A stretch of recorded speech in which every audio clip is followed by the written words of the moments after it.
Another quick video since my new Geissele 10.3 did go back to Geissele. They did want to see it. If you watched my last video, you'll know I was having a little bit of undergassing issues. I'm not sure if it's completely the gun's fault or it really just likes higher grade ammo, which is fine, but it really wasn't running unsuppressed with PMC 223 ammo. So that's at Geissele now. They're looking at it. We'll see what they say. Obviously, I'm going to make an update video on that. But anyway, this is the new hotness rifle I got. It's a 1022.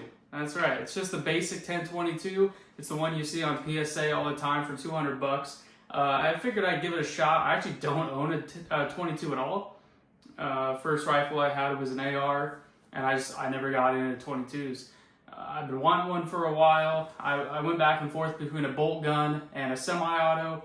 I figured the semi-auto would be a little bit more fun at the moment, and then I'll probably go to a Tikka T1X if I want to try NRL 22. It's pretty big here in my area.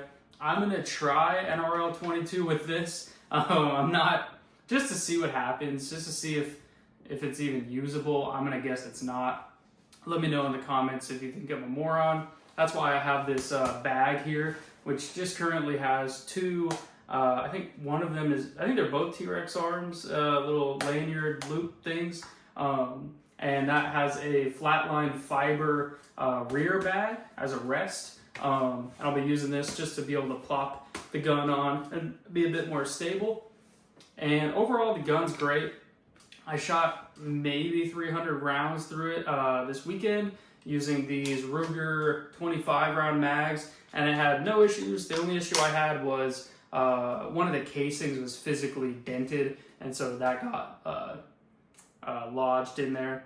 But other than that, the gun ran flawless. It zeroed pretty well, and it actually grouped decently with a few different ammo. I'll maybe talk about the ammo selection in a bit, but sorry, my neighbor knocked on the door. If you don't know your neighbors, get to know them. So yeah, another kind of interesting thing. I wanted a scope that was cheap.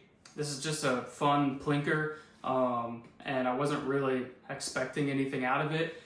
I couldn't find anything used locally, and I went on EuroOptic. If you don't know what EuroOptic is, I really enjoy their website. They have a lot of deals and a lot of just great prices in general, but they also do demo optics mainly.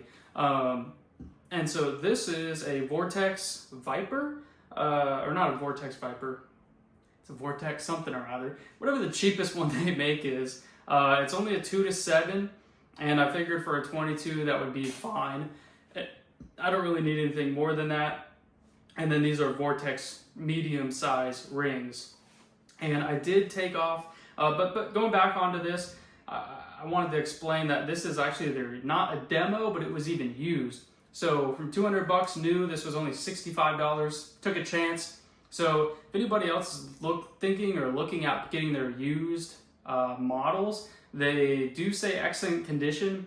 I wouldn't say it's necessarily excellent. My definition of excellent is necessarily brand new. You could see the pressure marks here from where the old scope rings are. There's one little scratch on here that I could probably blue out or fix that. But as far as glass clarity goes, there's no issue. The glass is absolutely spotless.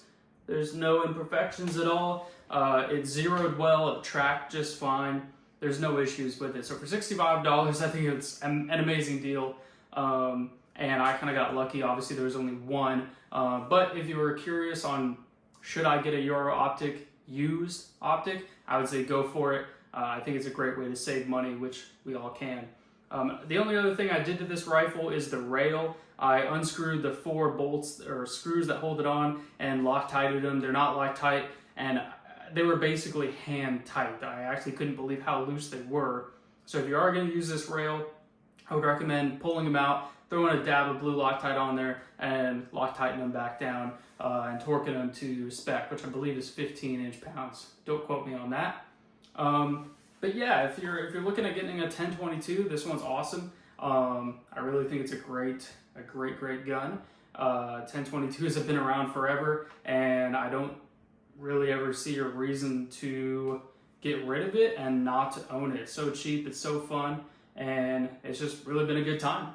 If you want to know any more about it, I will be doing an NRL 22 match at the end of the month, and I'll let you guys know how that goes for sure. I don't know if I'll get any footage of it, but yeah, hopefully this 2 to 7 can make it happen.